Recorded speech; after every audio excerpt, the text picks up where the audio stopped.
Being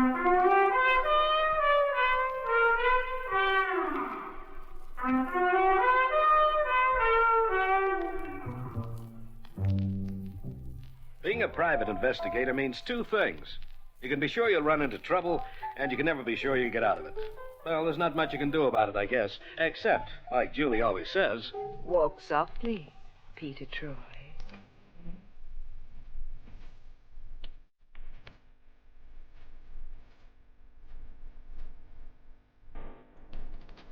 And now, Peter Troy and the lady who loved Larceny.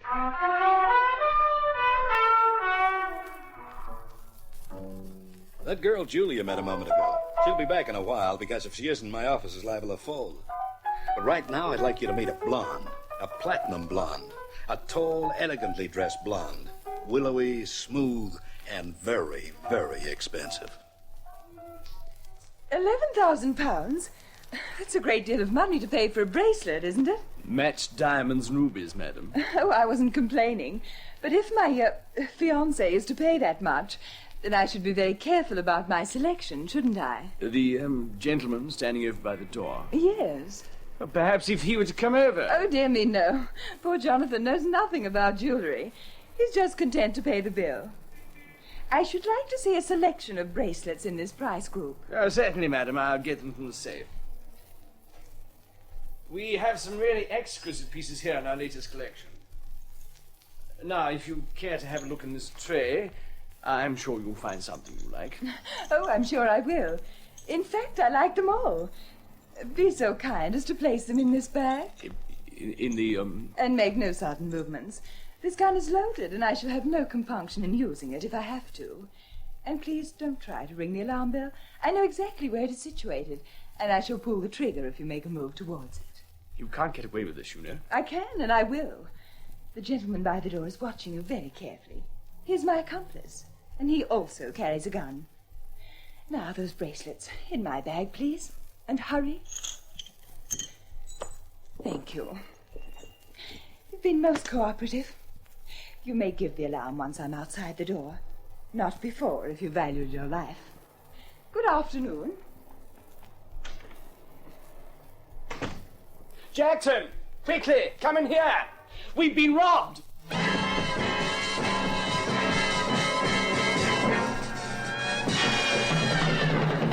It was a beautifully executed job. The platinum blonde got clean away, together with 35,000 pounds worth of diamond bracelets. However, the police did grab her accomplice, who turned out to be a Mr. Gerard Smythe. But thereby hangs the paradox. For Mr. Smythe maintained that he'd taken no part in the holdup. The police, naturally enough, didn't believe him. So it is we come to the second lady in the case, a tall, elegantly dressed lady. Only this one had hair as dark as midnight on the Nile. Julie ushered her into my office, and she introduced herself as... Smythe. Geraldine Smythe, Mr. Troy. Won't you sit down, Miss Smythe? Thank you. Cigarette? Please.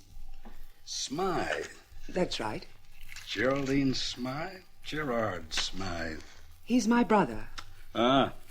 I gather you read the account of the hold-up in the newspapers. Yes, I did. As a matter of fact, it's right here in front of me. And what would you make of it, Mr. Troy?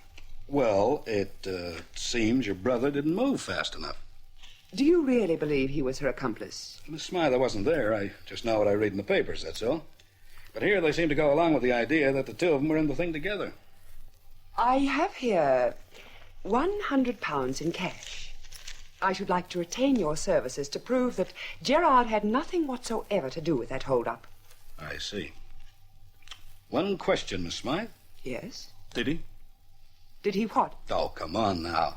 Mr. Troy... You're offering me that money for one of two reasons. Either you know he was part of the setup and you want me to somehow break the police case against him. Or else you're on the level. You honestly don't think he had anything to do with the stick-up. Well, I'd just like to know which it is, that's all. I see. Before we go any further, you'd better know that I wasn't born yesterday. £100 or 100 times that amount doesn't make me want to go along with any snide deal. Mr. Troy, if you have any idea... I value my license, Miss Smythe. There are some people around this city who'd like to revoke it. Unorthodox we may be, but crooked we are not. How do I make myself clear? If your brother was involved in that robbery, then he's going to have to take the rap. Well, I've said my piece. Now you say yours. My brother has a police record, Mr. Troy. Well, it's been nice talking to you, Miss Smythe. At present, he's bankrupt. In the past, he's foolishly written out checks when there have been no funds to meet them. He's silly, stupid, thoughtless, but he is not a criminal. Oh, what's the story, then?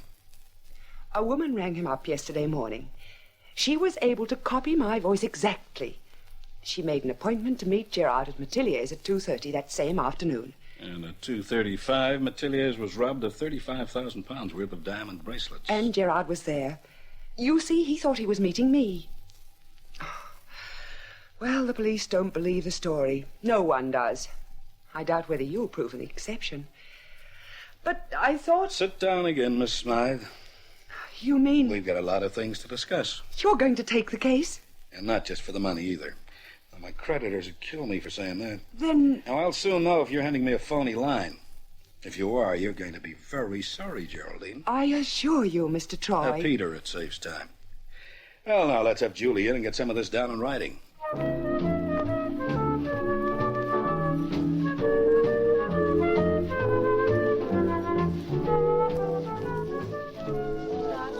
That man with the red head at the corner table? Yes, Peter Troy, Canadian. Harry says he's a private eye. Dangerous and snoopy. He's been asking questions. About what? About Gerard Smythe.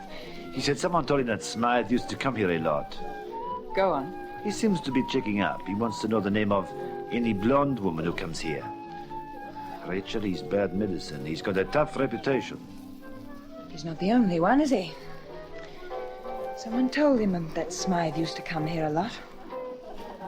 Geraldine, Smythe's sister. Yes, that's logical. She's probably called in a private detective to try and clear her brother. And Troy is just the one to do it. Rachel, I don't... I'll fix it. You can't fix a man like that. Can't I? Don't underestimate me, Fedor. People are always doing that, and they live to regret it. Troy is going to do the same.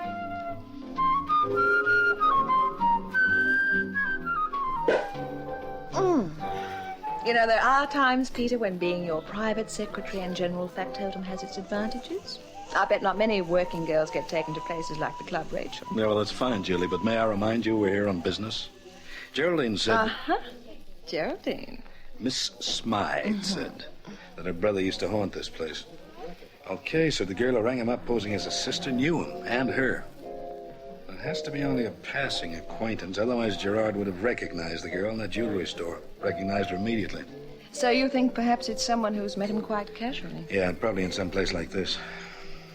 I don't see any platinum blondes here, though. Oh, Pete. I'm going to tell you some of the facts of life. Such as? A lady's crowning glory can take on as many hues and colors as the rainbow. So? Bleach and hair dye. She may have been a platinum blonde when she held up that jewelry shop, but she could be brunette, redhead, raven, or bald by now. Raven? Raven. Like Geraldine Smythe. I'd just like to know what color her hair is at the roots. You, my sweet, have a nasty, suspicious mind. It comes from working for a nasty, suspicious boss. Only where the ladies are concerned, he's sometimes just a babe in arms. Excuse me, Mr. Troy. Yeah? You're wanted on the telephone, sir. A Miss Geraldine Smythe. Oh, where's the phone? You can take it over at the reception desk, sir. Thank you. Excuse me, Julie. Back in 2 ticks.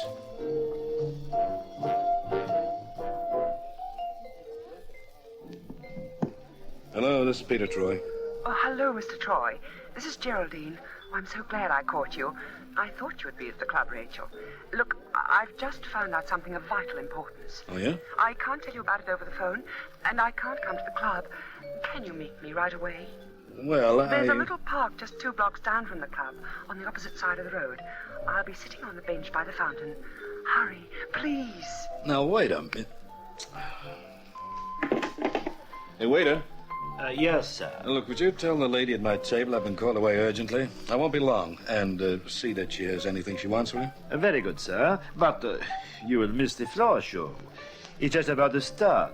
And Madame Rachel, the owner of the club, has a fabulous act. Yeah, well, I'll catch it next time. Very good, sir. I'll give the lady your message, Mr. Troy.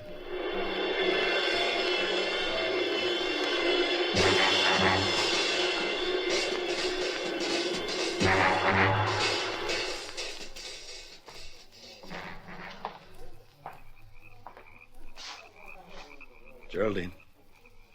She sends her What apologies, Mr. Troy. Don't turn around. And this thing will go off. You really fell for her line, didn't you, Mr. Troy? Yes, I really did. Together with her apologies, Geraldine sends you a little present, Mr. Troy. Is it loaded? Look at the fountain. Keep your eyes on it, Troy. Look at the cool, dark water. Not very deep, is it? But a man could drown there. I believe you. Oh, but don't take my word for it. Let me prove it to you. Yes, a man could quite easily drown in there.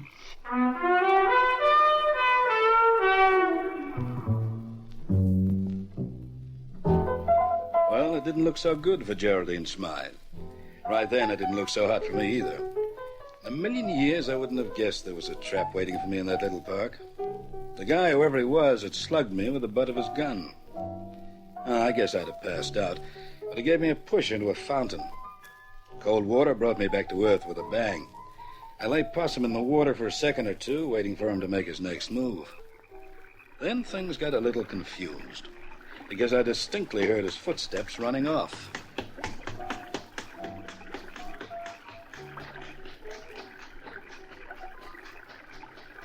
I still made no move. I just lay face down, holding my breath, listening. And sure enough, moments later, I heard some footsteps coming back.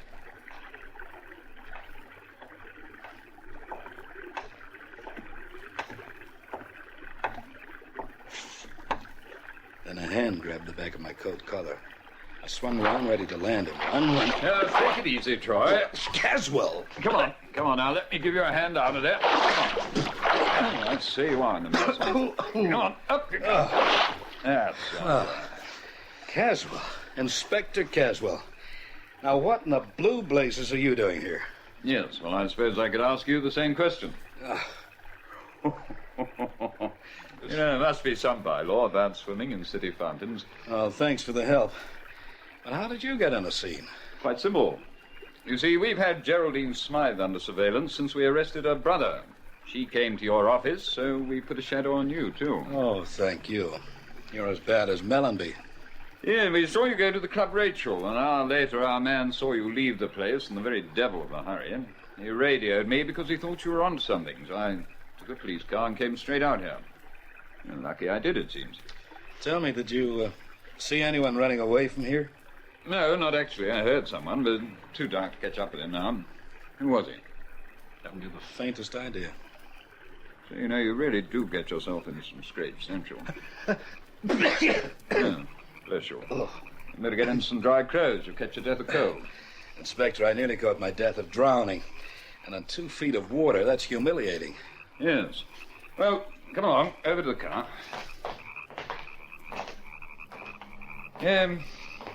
Want to tell me anything about it? You know about as much as I do. Geraldine Smythe offered me a nice fat fee if I could find some evidence that'd clear a brother. A bit of an optimist, aren't you? Got a cast-iron case against Smythe. All right. Maybe his cute little sister is the stick-up artist after all. The guy that slugged me said that was her idea. And she phoned me at the Club Rachel to meet her here. Yeah. All seems to add up. Yet... Wait a minute. She phoned you at the Club Rachel? Yes, 10 minutes ago. Well, don't be silly. That's impossible.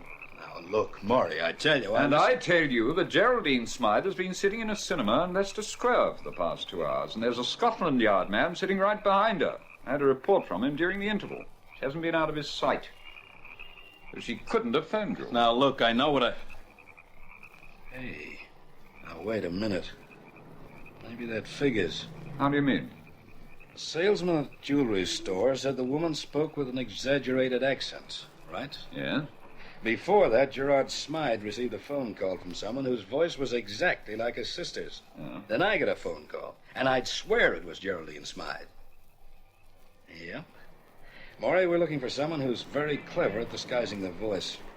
A mimic? And a mighty good one, too. And another thing. That guy at the fountain didn't intend to kill me at all. He could have used that gun and still escaped. Oh, here we are. Obvious. Driver, take us to Mr. Troy's flat in Chelsea, will you? It's just down the way from his office. Very good, sir. All right. So he didn't intend to kill you? No, he just wanted me to think Geraldine had sent him. An attempt to frame her. They want me to think that she and her brother worked together on the holdup. Thereby diverting attention from someone else. Yeah. Troy, are you asking me to believe that this was a solo job? Well, it looks like it to me. I wonder. Look, I got that phone call at the Club Rachel, right? Now, only my secretary and Geraldine Smythe knew I was going there. Yeah? So the call had to come from a tip-off from the club. Now, the answer just has to be there somewhere.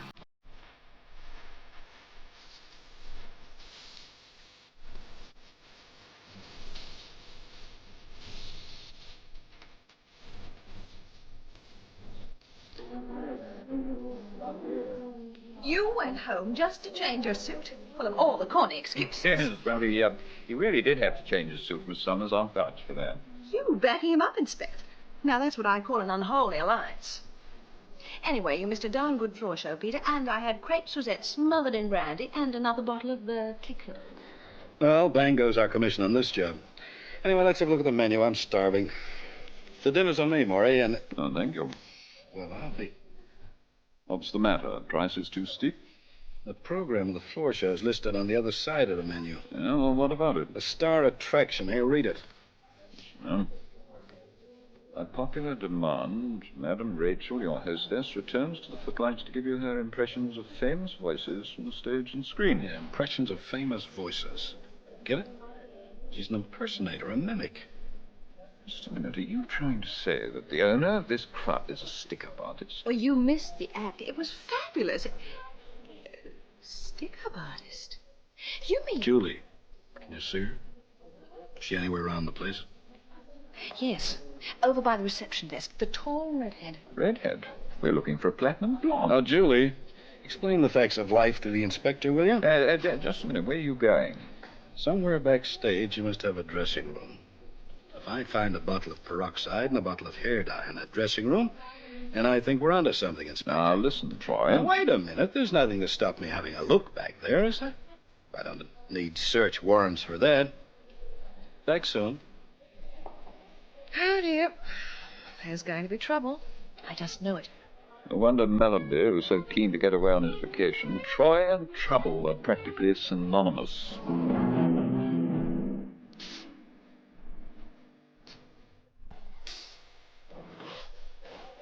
There'll be something here somewhere. Dash it all, that's not the sort of thing you can hide away. What? Looking for something, Troy? Well, now, that's a familiar voice.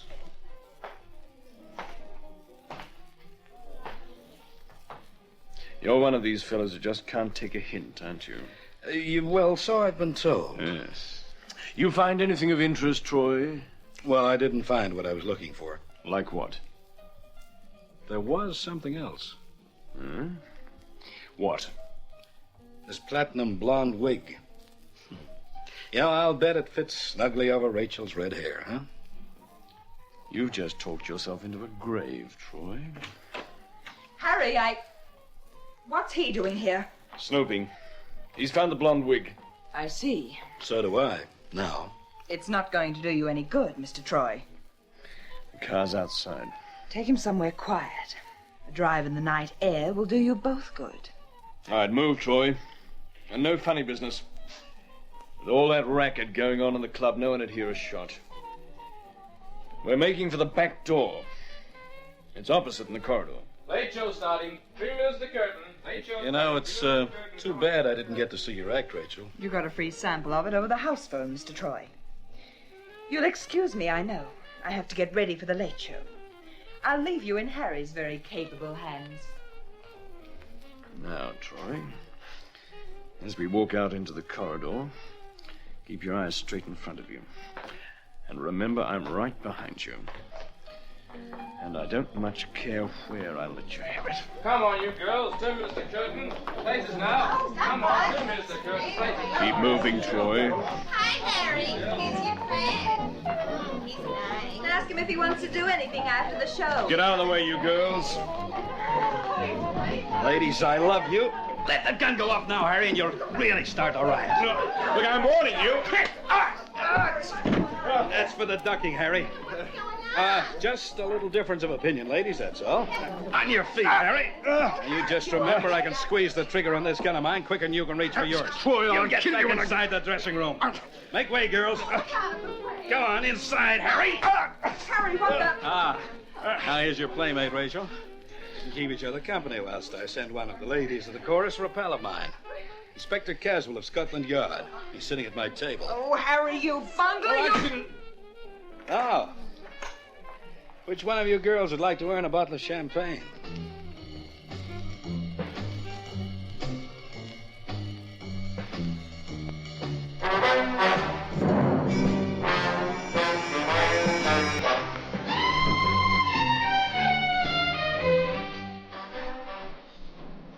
I still don't understand how she was... Harry was outside in the car. Rachel staged the stick-up, used Gerard Smythe as a diversion. It worked perfectly. They concentrated on holding Gerard whilst Rachel made her getaway. Exactly. Now, would you please concentrate on the music and the dancing? Mm-hmm. Pete? Yes, honey bun. That bottle of champagne for the chorus girl. Hmm? Now, just for the record, how do I list that as working expenses? You're the secretary, honey. It's your problem. Yes, well, Oh! What's the matter? My feet. You're treading on them. Sorry. Just, walk softly, Peter Troy.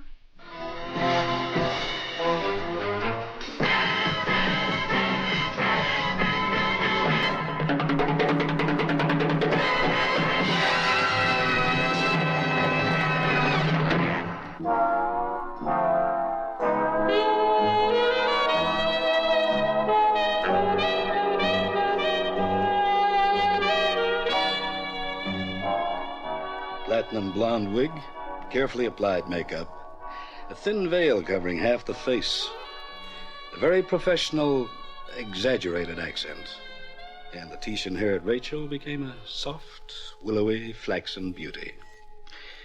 But just about as lethal as a truckload of TNT.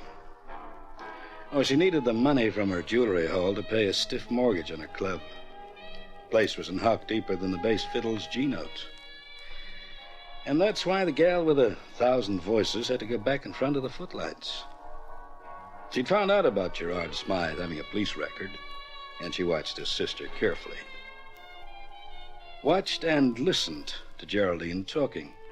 The rest you know about. Oh, she and Harry got 10 years apiece, and the lady doesn't love Larceny anymore.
Being a private investigator means two things. You can be sure you'll run into trouble, and you can never be sure you'll get out of it. Well, there's not much you can do about it, I guess. Except, like Julie always says... Walk softly, Peter Troy.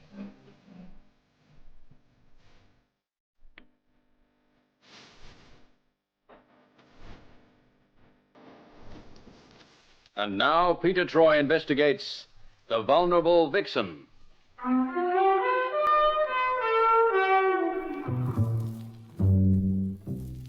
Women are wonderful. But in my business, they usually spell trouble. In this case, with a capital T for Tommy gun. It all started with a girl named Shane. Unusual? Yeah, well, so was the girl. A wispy brunette as deadly as she's beautiful. With a fondness for fast cars and rhythm. Rhythm with a beat. A staccato beat. Like this.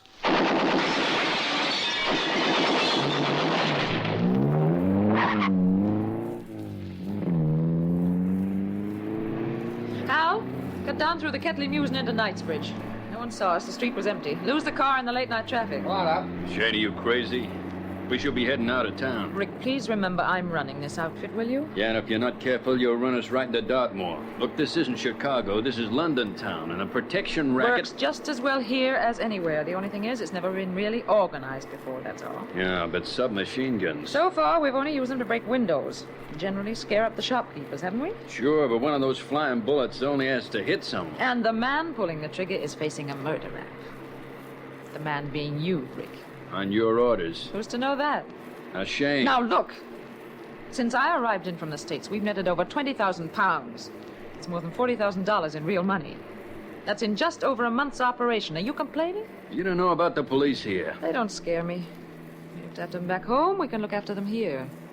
Here, we're coming into Oxford. Okay, Hal. Slow down, find some place to park, and we ditch the car. All right. You know something, Rick? I like this town. It has elegance, you know what I mean? Tradition, pomp, respectability. This place is wide open for us. You know why? Because the British always goes along with the idea that it can never happen here. And now? Well, it has happened now. And I made it happen. And these folk are going to have to like it or lump it. You're a bit rich for my blood, Shane. Oh, you worry too much. Now, be a good boy and dismantle that Tommy gun and pack the parts in that case. Work's finished for the day. So, you can take me down to the Morocco for a drink.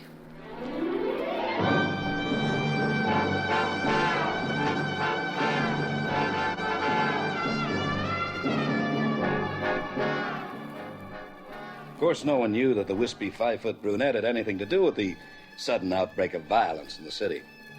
This looked like Chicago days of Prohibition all over again. In a month, 8 large stores, not just small-time shopkeepers, mind you, had their show windows smashed by a hail of Tommy gun bullets. And there's something very unpleasant about the whine and clatter of a burst of machine gun fire.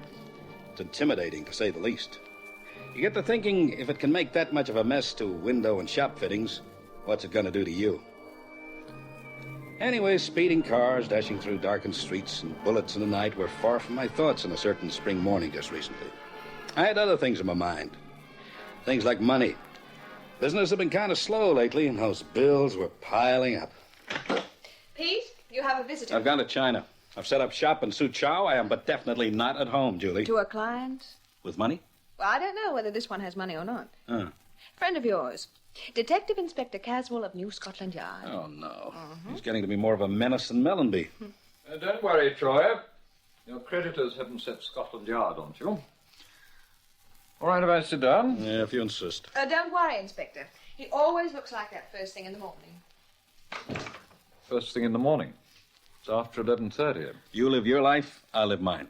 Part of your daily routine include reading the newspapers. So what's Dick Tracy up to this morning? This. Yes, that. Large areas of plate glass windows were smashed by machine gun bullets last night when mobsters shut up a luxury store in West Kensington. You know, this sort of trouble's foreign to London, Peter. Well, now it isn't. Anyway, why come to me, Murray? Well, we have to wipe this thing out before it gets any bigger.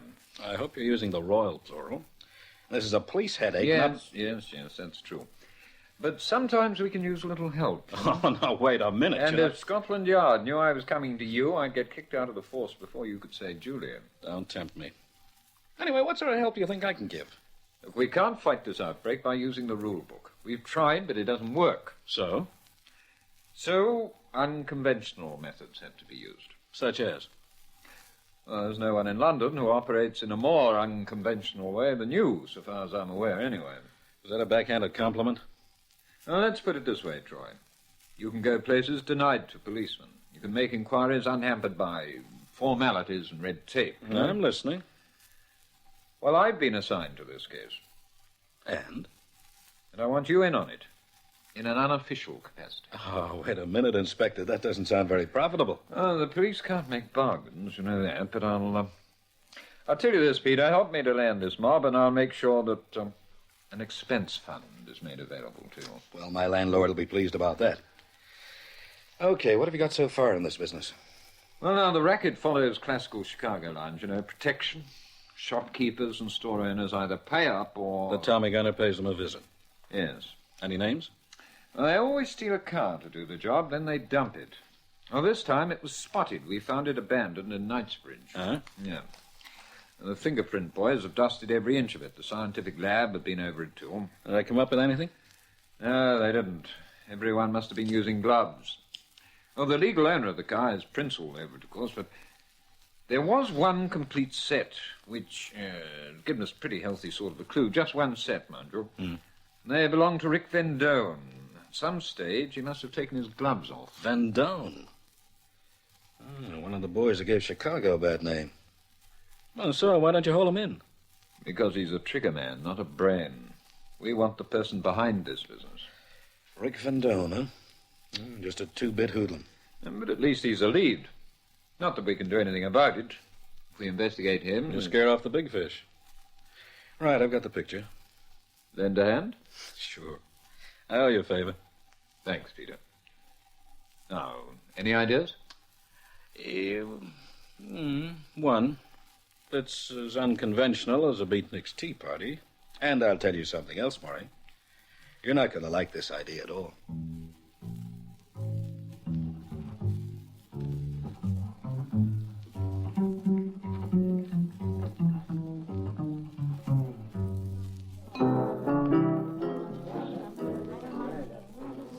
Yeah, I know you, Troy. You're a snooper. I don't like snoopers. I'll just bet you don't, Vendone. Look, I got no business with you. Roll on out, will you? I got a date. Now, in particular, what sort of company my girlfriend finds me in. Is she a music lover, Rick? Come again? Well, does she go for the staccato beat? You know, like the ragged rhythm of a Thompson submachine gun, maybe. I don't know what you're talking about. Talking about the 37 bullets they picked up at the West Kensington store the other night, buddy. So what's that got to do with me? I wouldn't have any idea. Except that the law seems anxious to tie you in with the cape. Now, wait a minute. Relax. You're nowhere near making an arrest yet. And what in blazes you... Just found a couple of prints in a stolen car, that's all. Go on, look around. You're not even being shadowed. Yeah, well, how come you know all this, Troy? Oh, I tell you, I got a visitor up at my Chelsea office this morning. Like what? Like Detective Inspector Caswell of Scotland Yard. He's been assigned to the West Kensington case. Well, so what? I'm not interested. Oh, well, you ought to be. That's why I'm here. See, Caswell wants me in on the case. Well? I said I would be in it. But the police don't pay very well, Rick. Yeah, that's right. I hear they got a set fee for stool pigeons. And it's peanuts. You reading me now? Loud and clear. Tell me more. No, there's little else to tell. Except I've got financial worries. Police payoff isn't going to lighten them any either. Yeah, I just thought I might be able to make something on the side. Doing what? Well, making like I'm working in with Scotland Yard, but in reality, my loyalties could be with you, Rick. Well, it's a very simple scheme, but it could pay you big dividends. Look, I feed them phony information, lead them off the track. At the same time, I relay the movements of the case to you. Interested? You tell me this, Troy. How did the cops tie me in with this business? And you all wore gloves, right? Okay, but a Thompson's a tricky piece of machinery. At some stage, you had to take off your gloves to handle it. And then, Ricky boy, you got careless. You put your bare hand on the sill of the car window. How am I doing?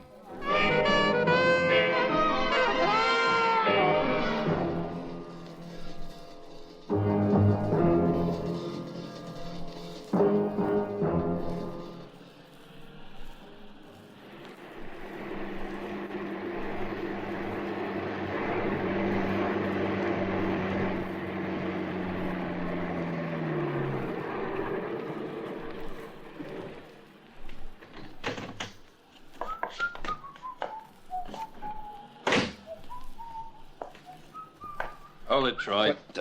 Don't turn around. Taking the night air, Rick? Put your hands behind your back, Snooper. Regulation handcuffs. You can't shake them. I'm gonna put a blindfold over your eyes, Snooper. All right. Now turn around. Walk. You always go around... Pipe down. There's a car right in front of you. Now get in. Yeah. Okay, let's get moving.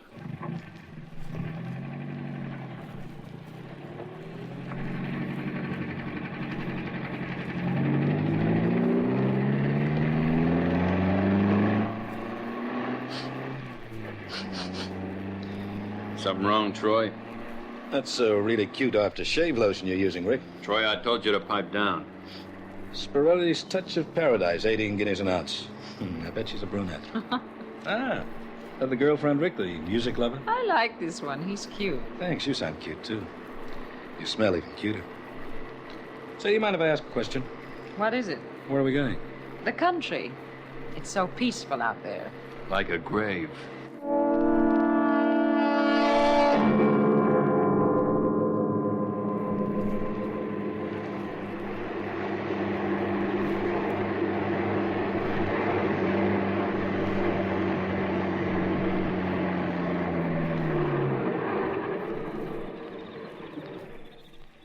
I guess this is the end of the line, huh? Correct, Mr. Troy. Out. Now, listen. Out. Do like the man said, Mr. Troy. It makes it so much easier. Makes what so much easier? You'll find out. Get moving, Troy. Bye, Mr. Troy.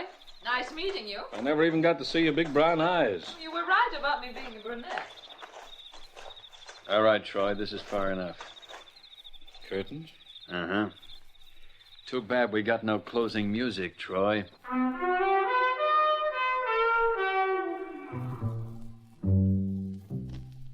Now, Rick Van Doan may not have been strong on brains, but the killer instinct he had in ample supply. I stood there helpless, blindfolded and handcuffed. I heard the hammer on Rick's gun being eased back. I bet you never thought it would end like this, huh, Troy? Out here, away from the city lights. No one to watch you go out in a blaze of glory. Get on with it, Rick. You're wasting time. So what? We got all the time in the world. I'd just like to know why. That's all. Because the lady wants it that way. Well, if I said anything nice about her, I take it all back. How do you feel, Troy? How would you feel? All right, Rick. Now what? Close shave, huh? Hold still while I get these bracelets off you. Well, I don't get it. Yeah, that's right. You don't get it. This time. Okay, you can take off the blindfold. What was all that about? I want you to remember that little scene, Mr. Troy. I'm never likely to forget it, lady. I want you to remember it any time you get ideas about playing in double cross. Oh, I see. As a matter of fact, your proposition interested me. An inside man into Scotland Yard, it opens up unlimited possibilities. If I know how the cops are working, then I can keep just one step ahead, can't I? Mm-hmm. You American, Mr. Troy? Canadian, Montreal. Mm-hmm. Now, back home in the States, when an operation of this size is organized, you make sure you've covered yourself with the police. However, I'm told you can't buy 'em off here in London, so we do the next best thing. And he feeds him phony information, too. Yeah, keeps 'em guessing. My name's Shane, Mr. Troy. I like a first-name basis with my boys. Oh, that's democratic, Shane. I'm Peter. I like you, Peter. You play things square with me, and you're never going to be worried about your creditors. Well, that's nice. Naturally, I have to have some insurance. We played out that little scene to remind you of your obligations. If we play it again, we play it to the end. You won't have to. Well, I have to be sure, you know. And I always take out 2 sets of insurance policies. 2? That's right. Your curvy little red-headed secretary. Julie, what about her? She's my guest, Peter. Now, you listen. She's perfectly safe, and she stays that way for just as long as you play ball with us. You don't, and she goes first.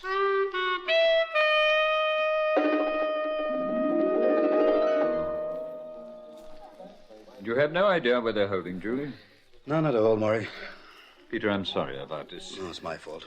But if they harm her... Yes, I know. We have to go very carefully. In the meantime, what have you got to report? Oh, they've got the game sewn up. The big boss is a woman. A woman? Yeah. She's as deadly as arsenic, Inspector. American, and her name's Shane. That's about all I know. Oh, except she wears expensive perfume. She's a brunette and a looker. Yeah, I see. I'll have the details sent to the FBI Washington and try and get a set of prints. What's their next move? Randerson's departmental store, Fulham Road. The owner's kicking up a fuss about the high premium he has to pay for protection. They'll hit the place tomorrow night. Right. I'll have a squad... No. No? They've got Julie, remember?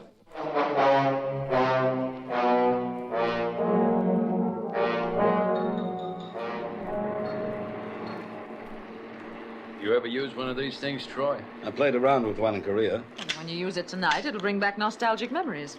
When I use it? Uh-huh. But you... You're doing the job tonight, honey. Why? Let's just call it your initiation, huh? Here, we're getting in close. I get a good one, Troy. A whole magazine. Now, I don't want to see a piece of glass left standing when you're finished. Listen, if there's anyone on the streets... Yeah, I used to be worried about that. It's just too bad, isn't it? We're here. Slow down, Hal. Okay.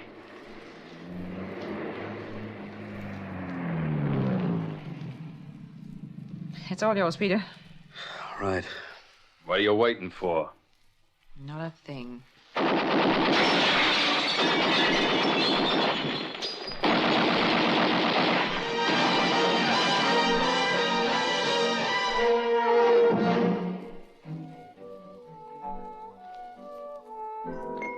Nice place you have here, Shane.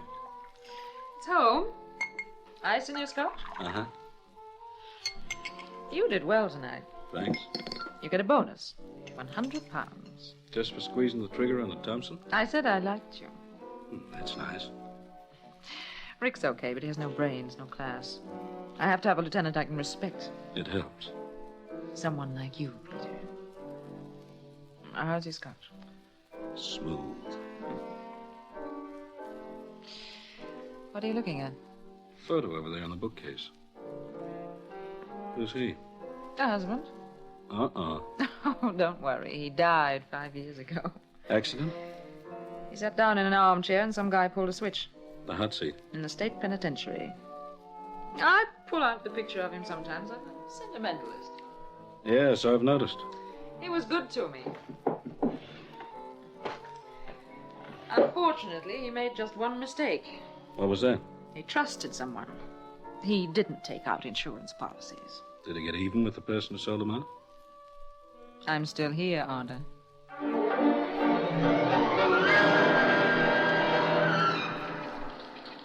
We've got a new lead from Troy, Sergeant. He saw a picture of a man he recognized in the woman's apartment. He was in the States 5 years ago. The man was executed, and... Who was it, Inspector? Racketeer called Benny Donahue. Now, this Shane woman says he was her husband. Oh, now we're really getting somewhere. Yes. Oh, we can pick up Shane Donahue any time we like, but there's still Troy's secretary to worry about. We make a wrong move and Julie dies. Yes, it's a snag, all right. And the Donahue woman must have learned everything she knows from Benny. He was a specialist in the protection racket, made a lot of money at it. Very rich man when he died. Wonder what he did with it all. Oh, invested it, probably. Real estate, stocks and shares, you know.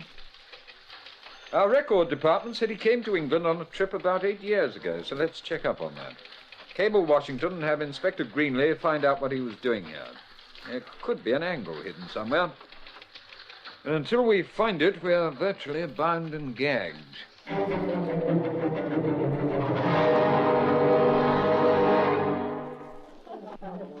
We have to do it. There's no way around it. Mr. Kavanaugh, the owner of Kavanaugh's Delicatessen, has to die. Why? Because he's bucking, Pete. We pushed him too far. He can start singing anytime. When do I do the job, Shane? You don't. Pete here does it. Me? That's right. But I... You do it right, and that little redhead of yours goes free. And if I refuse? Use your imagination. Thanks. Shane, I think... Don't. Look, supposing I... Mr. Troy? That's me.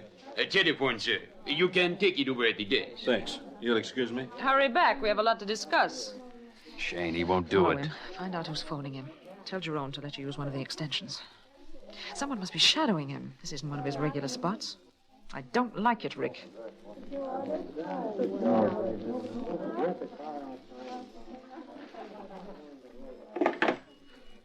Hello, this is Peter Troy. Well, I I've located you. Caswell, what the devil are you doing phoning me here? I told you... Just keep quiet for a minute and listen. This is important.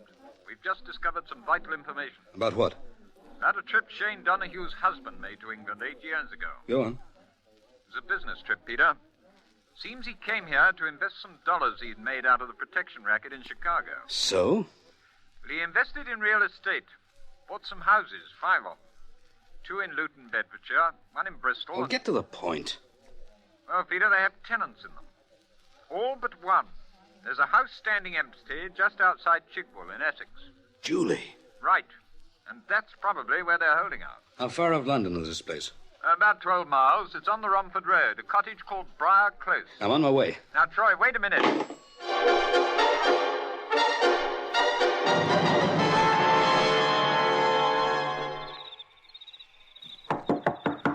Who is it? Peter Troy, Hal. Let me in. I've got a message from Shane. Come in.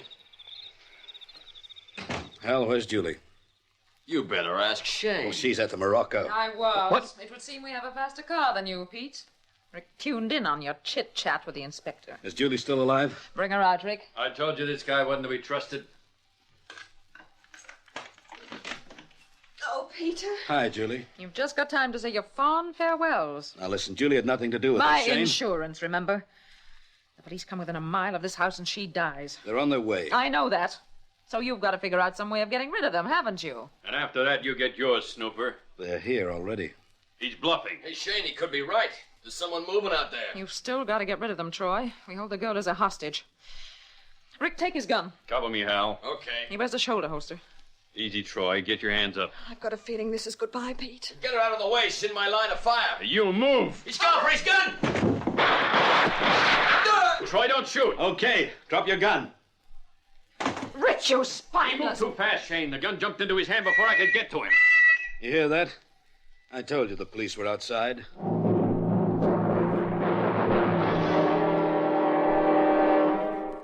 Well, I guess that just about does it, Julie. She's very nice to look at, isn't she? To look at, that's all. Hey, you know something? Hmm? You took an awful risk back there getting in the line of fire. Don't do it again, huh? Do I get a bonus, boss? Name it. A bottle of Spirelli's Touch of Paradise. That's what Shane wears, isn't it? Who cares what she wears? You spent a lot of time with it, didn't you? Strictly in the line of business. Funny business. You talk too much. Oh, it's so much nicer when you walk softly, Peter Troy.